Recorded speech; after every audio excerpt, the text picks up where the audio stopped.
ఈ యొక్క సైడ్ కాలువని గిరిజన గ్రామం ఇది.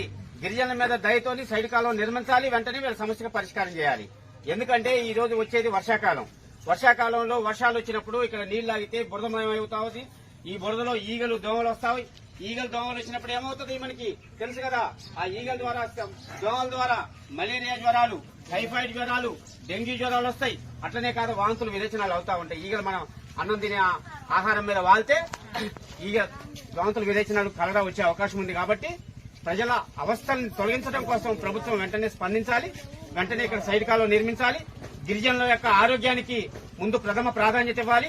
ఆరోగ్యం కాపాడాలంటే ఖచ్చితంగా సైడ్ కాలువ నిర్మించి వీళ్ళ బాధల్ని తొలగించాలి. కాబట్టి మేము పై అధికారులకు ఒకటే విన్నవిస్తా ఉన్నాం. మీరు వెంటనే మేము సంతకాల సేకరణ చేసి ఈ రోజు మీకు పంపిస్తా ఉన్నాం. మీరు వెంటనే సైడ్ కాలువ నిర్మాణానికి ఏర్పాటు చేయండి. లేకపోతే వేలను తీసుకొచ్చే మీ ఆఫీసుల ముందు ధర్నాలు చేస్తాం. ఇది పేపర్లకు ఇస్తాం, టీవీలకు ఇస్తాం. మీరు మాకు డ్రైనేజీ ఇచ్చేంత వరకు మిమ్మల్ని వదిలిపెట్టమని మేము ముందు చెప్తా ఉన్నాం.